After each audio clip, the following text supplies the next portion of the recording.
Hi everybody, welcome to Thrive Thursday. My name is Jill Bakke. I'm here with Jen Fredericks and Lori Kuhn.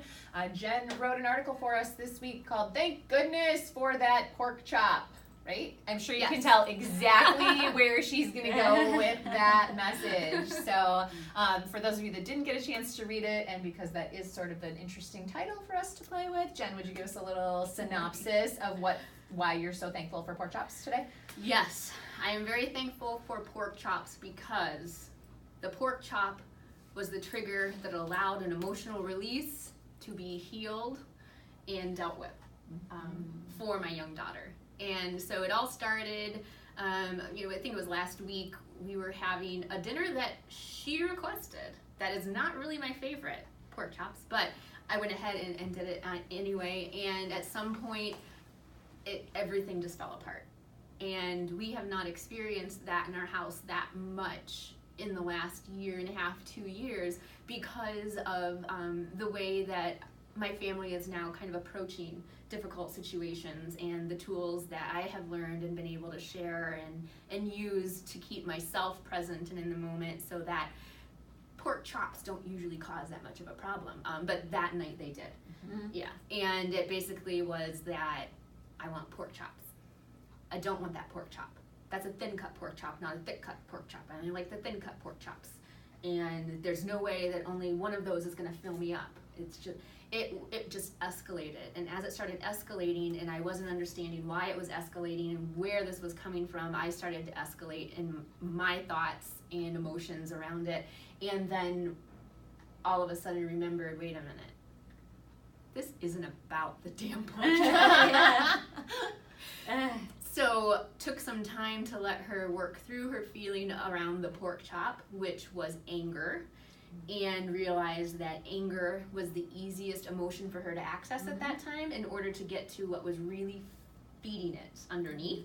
And it did turn out that she was able to come to that conclusion, just was able to release all of the feelings she had been bottling up all day, and at the end actually said, I feel really good now. I was holding that in all day, and now I feel good. And it's all about her feelings around a health issue that she has, and we had just discussed a new treatment that she was going to have to go through that day, and it was all of those scary feelings that came up, and the easiest thing for her to do was release it via anger, triggered by that pork chop. Yeah. Thank you, pork chop. Thanks, pork chop. But that's what's so beautiful is she knew enough to release it, and that was her the easiest in that moment way to do it. Like, I've been carrying this all day. Right. I'm going to take it out on this pork chop, which is fabulous because the pork chop isn't going to take it personal, right? I'll take that for you.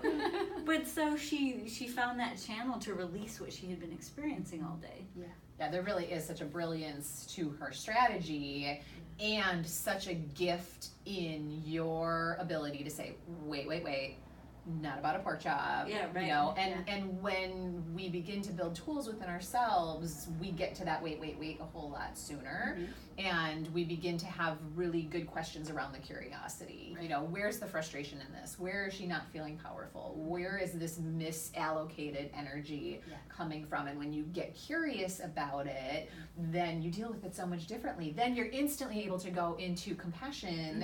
Like, wow, those are big feelings for a 10-year-old. And now I can have compassion for that, and I can hold space for her to experience that in such a different way. Whereas before you had the tools, you're exactly right. She escalates, you escalate louder because that's the power. The parent needs to stay in power, which I agree with. You need to keep a grip on that. So then it escalates more and it escalates more and it escalates more until it hits that crush down point. Then everybody eventually goes back to their own corners and has to process what just happened.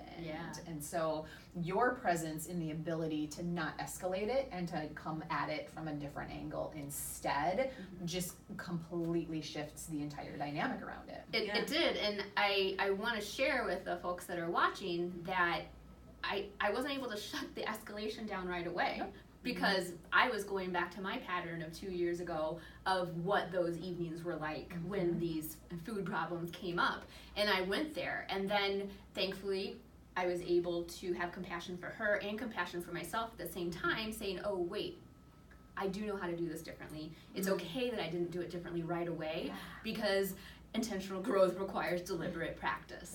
And I want to acknowledge Lori, because something that you had shared a few weeks back in an article, or maybe it was in one of our human progress training classes, but an example you gave of how a reaction wasn't equal to what was going on in the situation. I was able, actually, I used that with my daughter, not your exact example, but like your reaction to the pork chop is not equal to what's really going on here. Yeah, it's so let's look, yeah. So let's look at what's going on, and it allowed her to.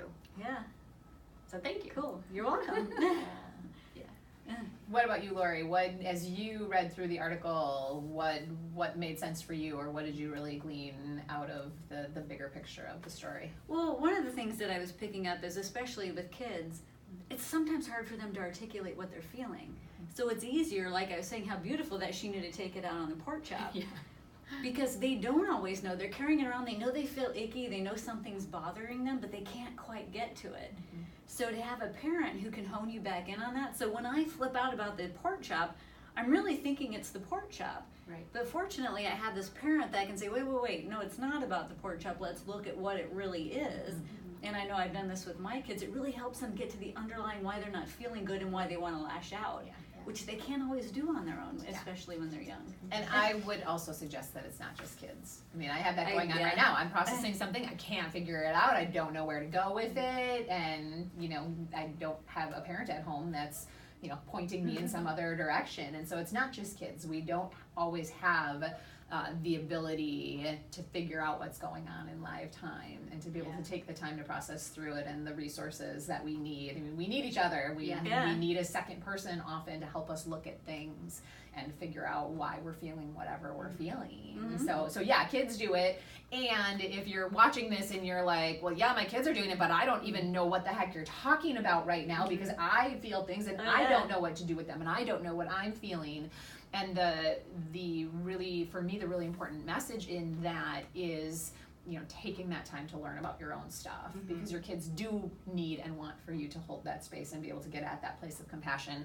And it all comes back to what you're doing within yourself. The reason you are able to do that for your beautiful daughter is because of the many, many reiterations of work that you've done to get yourself in a place where you're compassionate with yourself, that you understand your emotions, you know what's happening in your HIOS, and that's why you're able to hold that space for your daughter. So yes, we do it for our kids, and a lot of our motivation is so that we can be better moms, because there's 3 moms of us sitting here, to be better parents, to be better people, to be better partners, to be better whatever, but the work all comes back to here. This story is about the work that you've done.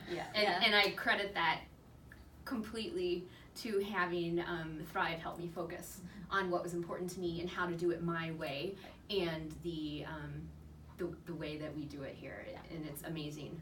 And you did the work. And I did the work, right? So yes, you can give credit to Thrive, and we would love nothing more than to help every single person figure that out for themselves. But you have to say yes. You have to step into the work. You got to get into it. You got to be willing to get messy and throw some stuff around. And you are willing to do that, and the result has been absolutely extraordinary and has rippled down to your daughter and other members of your family in an absolutely incomparable and amazing way. And we were able to enjoy pork chops this week. There you go. Straight up, without any trauma. Thank goodness for that pork chop. So, I think for me, the core message is get in the work. Do it. It's worth it. Yes, there will still be heartache. There will still be struggles. There will still be escalations.